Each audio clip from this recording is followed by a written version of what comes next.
hiked back to Knightshays in Devon to discover how the Heathcote family's lace business transformed the local area.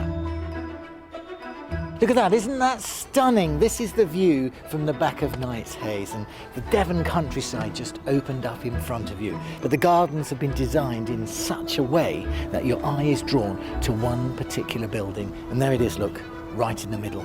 That's Heathcote Fabrics, and without that building, this one wouldn't exist. And without the lead of one extraordinary man, a whole town may not have survived one of the harshest periods in British history. The story starts some 200 miles away in Loughborough, Leicestershire, when Britain was in the throes of the Industrial Revolution. A farmer's son named John Heathcote was making waves in the lace industry. At the age of just 25, he had invented the bobbin net machine, a device that would change the course of the lace-making industry forever. Heathcote took the most beautiful and difficult thing human hands were creating in lace and made a machine that could do it for them, in a fraction of the time, at a fraction of the cost.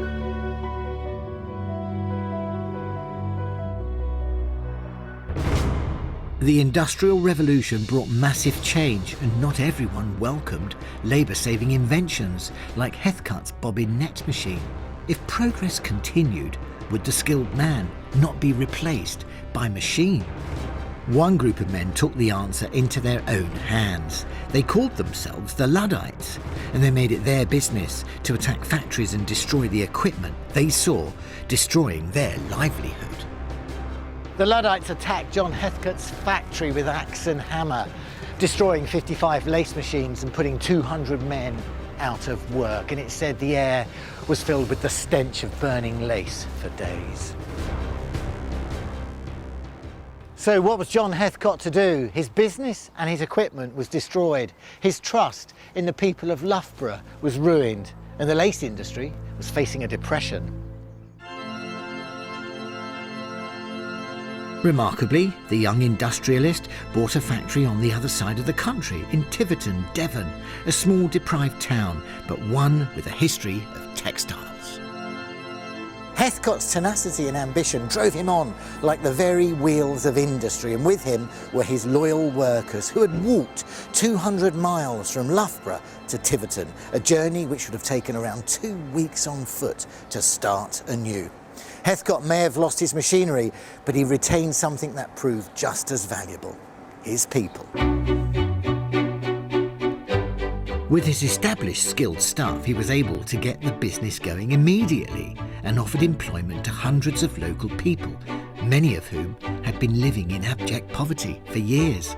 As the factory grew, it attracted workers from all over Devon, and Heathcote provided them with the amenities they needed to survive. The town of Tiverton was transformed.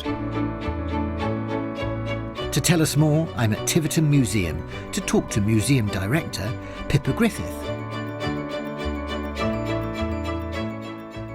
Can you tell me what impact the Heathcote factory had on the town of Tiverton in the mid-19th century? Obviously, the arrival of the factory meant that people could continue their work in the textile trade in the lace factory. It was a huge employer for the town.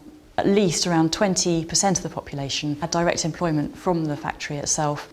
The factory also had a big impact on housing in the town. As soon as John Heathcote arrived, he started purchasing houses, and those houses were quite high spec for their time, piped water and so on, and by the later period they even had indoor toilets as well, which was a great luxury. What kind of thing were they making in the factory, and for who? The bobbinet lace is used as the basic lace that could then be embroidered or appliqued upon. All of that fabric would have been used for a number of different purposes, for dresses.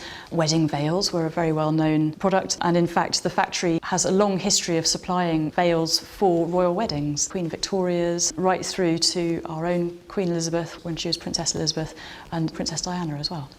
John Heathcote, with his very early machine designs, which he kept on refining, he learnt French and Italian so that he could do business abroad. He was always one step ahead.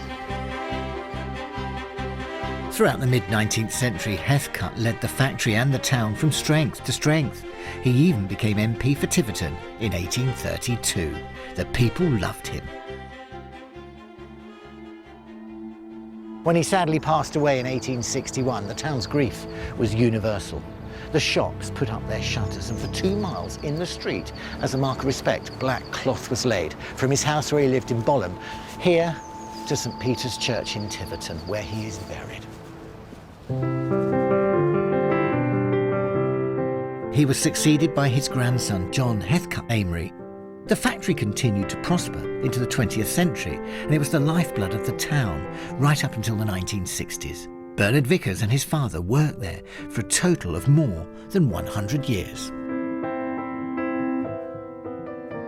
It was my life. I mean, I was born literally within about 100 yards of the factory, in one of the houses that Heathcote had acquired. People lived in Tiverton. The first place you looked for a job was at the factory. In my dad's day, it would have been very long hours. They worked from sort of 6 till 6, and then if they couldn't read or write, which a lot of them couldn't, they were expected to go to night school to learn to read or write in the school that John Heathcote had set up.